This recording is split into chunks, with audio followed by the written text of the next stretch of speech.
Old Garfield's Heart. I was sitting on the porch when my grandfather hobbled out and sank down on his favorite chair with the cushioned seat and began to stuff tobacco in his old corncob pipe. "I thought you'd be going to the dance," he said. "I'm waiting for Doc Blaine," I answered. "I'm going over to old man Garfield's with him." My grandfather sucked at his pipe a while before he spoke again. "Old Jim pretty bad off?" "Doc says he hasn't a chance." "Who's taking care of him?" "Joe Braxton, against Garfield's wishes, but somebody had to stay with him." My grandfather sucked his pipe noisily and watched the heat lightning playing away off up in the hills. Then he said, "You think old Jim's the biggest liar in this county, don't you?" "He tells some pretty tall tales," I admitted. "Some of the things he claimed he took part in must have happened before he was born." "I came from Tennessee to Texas in 1870, my grandfather said abruptly. "I saw this town of Lost Knob grow up from nothing. There wasn't even a log hut store here when I came. But old Jim Garfield was here, living in the same place he lives now. Only then it was a log cabin. He don't look a day older now than he did the first time I saw him." "You never mentioned that before," I said in some surprise. "I knew you'd put it down to an old man's maunderings," he answered. "Old Jim was the first white man to settle in this country. He built his cabin a good 50 miles west of the frontier. God knows how he done it, for these hills swarmed with Comanches then. I remember the first time I ever saw him. Even then everybody called him Old Jim. I remember him telling me the same tales he's told you. How he was at the Battle of San Jacinto when he was a youngster, and how he'd rode with you and Cameron and Jack Hayes. Only I believed him, and you don't." "That was so long ago," I protested. "The last Indian raid through this country was in 1874, said my grandfather, engrossed in his own reminiscences. "I was in on that fight, and so was old Jim. I saw him knock old Yellowtail off his Mustang at 700 yards with a buffalo rifle. But before that, I was with him in a fight up near the head of Locust Creek. A band of Comanches came down Mesquital, looting and burning, rode through the hills and started back up Locust Creek, and a scout of us were hot on their heels. We ran onto them just at sundown in a mesquite flat. We killed 7 of them, and the rest skinned out through the brush on foot. But 3 of our boys were killed, and Jim Garfield got a thrust in the breast with a lance. It was an awful wound. He lay like a dead man, and it seemed sure nobody could live after a wound like that. But an old Indian came out of the brush, and when we aimed our guns at him, he made the peace sign and spoke to us in Spanish. I don't know why the boys didn't shoot him in his tracks, because our blood was heated with the fighting and killing, but something about him made us hold our fire. He said he wasn't a Comanche, but he was an old friend of Garfield's and wanted to help him. He asked us to carry Jim into a clump of mesquite and leave him alone with him. And to this day I don't know why we did, but we did. It was an awful time, the wounded moaning and calling for water, the staring corpses strewn about the camp, night coming on, and no way of knowing that the Indians wouldn't return when dark fell. We made camp right there, because the horses were fagged out, and we watched all night, but the Comanches didn't come back. I don't know what went on in the mesquite where Jim Garfield's body lay, because I never saw that strange Indian again. But during the night I kept hearing a weird moaning that wasn't made by the dying men, and an owl hooted from midnight till dawn. And at sunrise, Jim Garfield came walking out of the mesquite, pale and haggard but alive, and already the wound in his breast had closed and begun to heal. And since then he's never mentioned that wound, nor that fight, nor the strange Indian who came and went so mysteriously, and he hasn't aged a bit. He looks now just like he did then, a man of about 50. In the silence that followed, a car began to purr down the road, and twin shafts of light cut through the dusk. "That's Doc Blaine," I said. "When I come back I'll tell you how Garfield is." Doc Blaine was prompt with his predictions as we drove the 3 miles of post-oak-covered hills that lay between Lost Knob and the Garfield farm. "I'll be surprised to find him alive," he said, "smashed up like he is. A man his age ought to have more sense than to try to break a young horse." "He doesn't look so old," I remarked. "I'll be 50 my next birthday," answered Doc Blaine. "I've known him all my life, and he must have been at least 50 the first time I ever saw him. His looks are deceiving." Old Garfield's dwelling place was reminiscent of the past. The boards of the low, squat house had never known paint. Orchard fence and corrals were built of rails. Old Jim lay on his rude bed, tended crudely but efficiently by the man Doc Blaine had hired over the old man's protests. As I looked at him, I was impressed anew by his evident vitality. His frame was stooped but unwithered, his limbs rounded out with springy muscles. In his corded neck and in his face, drawn though it was with suffering, was apparent an innate virility. His eyes, though partly glazed with pain, burned with the same unquenchable element. "He's been raving," said Joe Braxton stolidly. "First white man in this country," muttered old Jim, becoming intelligible. "Hills no white man ever set foot in before. Getting too old. Have to settle down. Can't move on like I used to. Settle down here. Good country before it filled up with cowmen and squatters. Wish you and Cameron could see this country. The Mexicans shot him. Damn 'em." Doc Blaine shook his head. "He's all smashed up inside. He won't live till daylight." Garfield unexpectedly lifted his head and looked at us with clear eyes. "Wrong, Doc," he wheezed, his breath whistling with pain. "I'll live. What's broken bones and twisted guts? Nothing. It's the heart that counts. Long as the heart keeps pumping, a man can't die. My heart's sound. Listen to it. Feel of it." He groped painfully for Doc Blaine's wrist, dragged his hand to his bosom and held it there, staring up into the doctor's face with avid intensity. "Regular dynamo, ain't it?" he gasped. "Stronger'n a gasoline engine." Blaine beckoned me.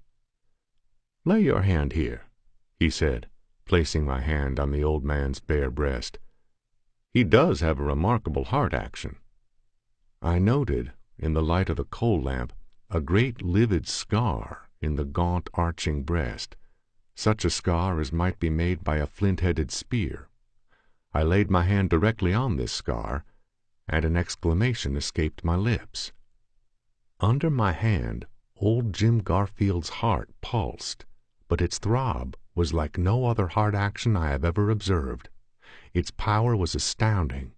His ribs vibrated to its steady throb. It felt more like the vibrating of a dynamo than the action of a human organ. I could feel its amazing vitality radiating from his breast, stealing up into my hand and up my arm, until my own heart seemed to speed up in response. "I can't die," old Jim gasped. "Not so long as my heart's in my breast.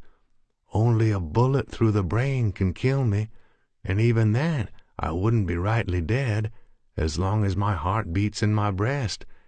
Yet it ain't rightly mine, either. It belongs to Ghost Man, the Lippin chief. It was the heart of a god the Lippins worshipped before the Comanches drove 'em out of their native hills. I knew Ghost Man down on the Rio Grande when I was with you and Cameron. I saved his life from the Mexicans once.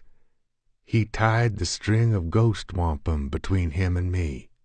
The wampum no man but me and him can see or feel.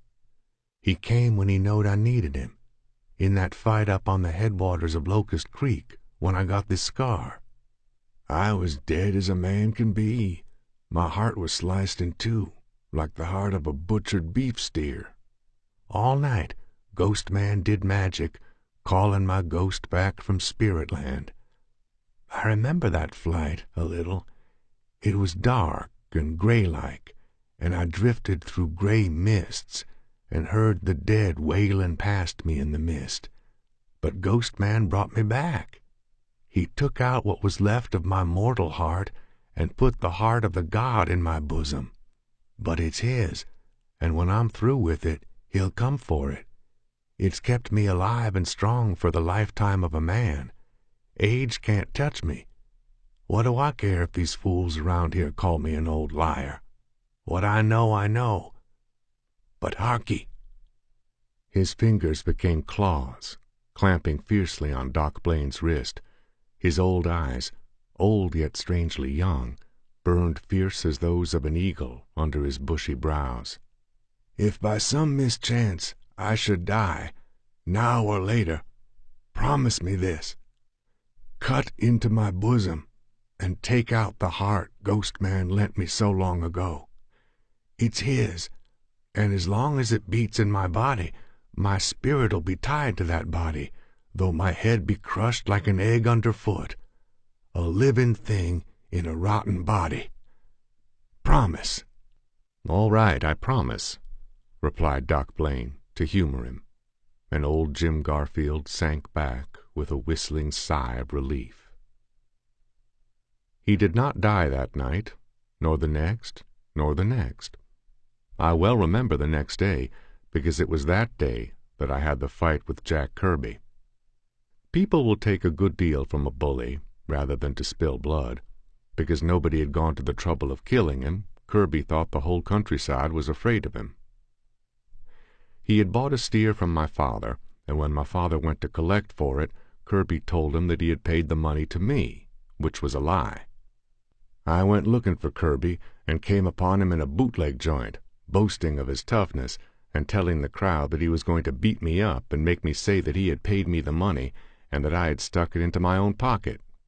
When I heard him say that, I saw red, and ran in on him with a stockman's knife, and cut him across the face, and in the neck, side, breast, and belly, and the only thing that saved his life was the fact that the crowd pulled me off.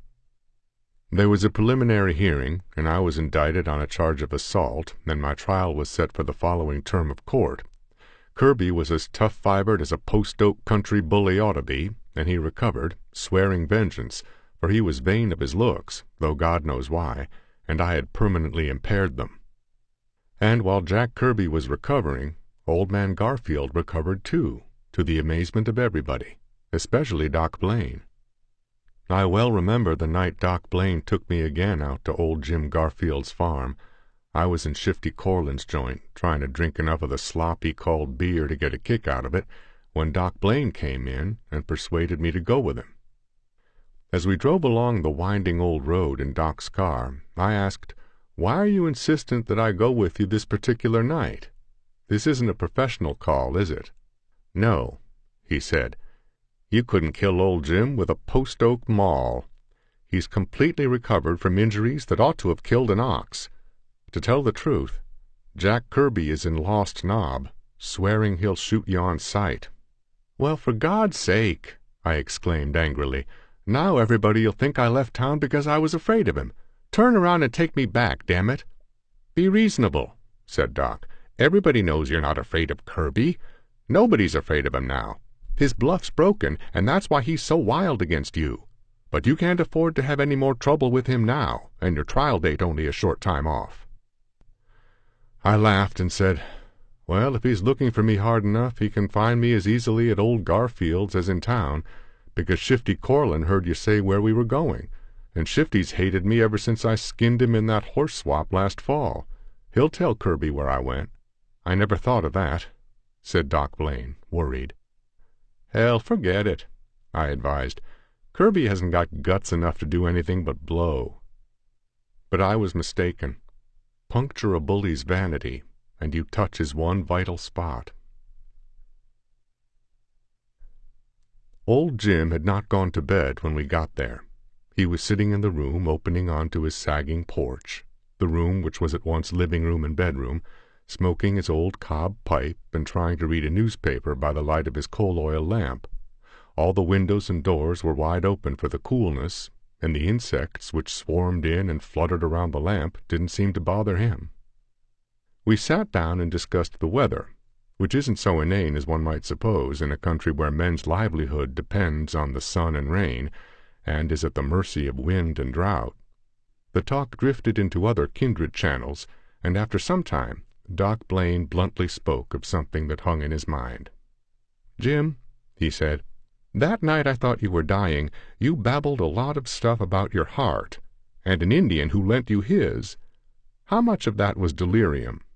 "None, Doc," said Garfield, pulling at his pipe. "It was gospel truth. Ghost Man, the lippin' priest of the gods of night, replaced my dead, torn heart with one from something he worshipped. I ain't sure myself just what that something is. Something from away back and a long way off," he said. "But being a god, it can do without its heart for a while. But when I die, if I ever get my head smashed so my consciousness is destroyed, the heart must be given back to Ghost Man." "You mean you were in earnest about cutting out your heart?" demanded Doc Blaine. "It has to be," answered old Garfield. "A living thing and a dead thing is opposed to nature. That's what Ghost Man said." "Who the devil was Ghost Man?" "I told you, a witch doctor of the Lippins, who dwelt in this country before the Comanches came down from the Staked Plains and drove 'em south across the Rio Grande. I was a friend to him. I reckon Ghost Man is the only one left alive." "Alive? Now?" "I don't know," confessed old Jim. "I don't know whether he's alive or dead. I don't know whether he was alive when he came to me after the fight on Locust Creek, or even if he was alive when I knowed him in the southern country. Alive as we understand life, I mean." "What balderdash is this?" demanded Doc Blaine uneasily, and I felt a slight stirring in my hair. Outside was stillness and the stars and the black shadows of the post oak woods. The lamp cast old Garfield's shadow grotesquely on the wall, so that it did not at all resemble that of a human, and his words were strange as words heard in a nightmare. "I knowed you wouldn't understand," said old Jim. "I don't understand myself, and I ain't got the words to explain them things I feel and know without understanding. The Lepins were kin to the Apaches, and the Apaches learnt curious things from the Pueblos. Ghost Man was. That's all I can say. Alive or dead, I don't know, but he was. What's more, he is." "Is it you or me that's crazy?" asked Doc Blaine. "Well," said old Jim, "I'll tell you this much. Ghost Man knew Coronado." "Crazy as a loon," murmured Doc Blaine. Then he lifted his head. "What's that?" "Horse turning in from the road," I said. "Sounds like it stopped." I stepped to the door, like a fool, and stood etched in the light behind me. I got a glimpse of a shadowy bulk I knew to be a man on a horse. Then Doc Blaine yelled, "Look out!" and threw himself against me, knocking us both sprawling. At the same instant I heard the smashing report of a rifle, and old Garfield grunted and fell heavily. "Jack Kirby!" screamed Doc Blaine. "He's killed Jim!" I scrambled up, hearing the clatter of retreating hoofs, snatched old Jim's shotgun from the wall, rushed recklessly out onto the sagging porch, and let go both barrels at the fleeing shape, dim in the starlight. The charge was too light to kill at that range, but the bird shot stung the horse and maddened him.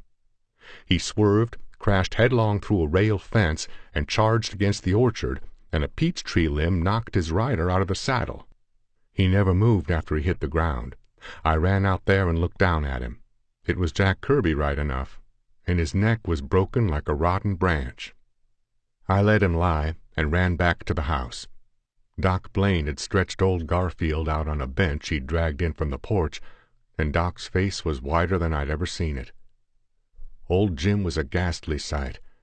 He had been shot with an old-fashioned .45-70, and at that range the heavy ball had literally torn off the top of his head.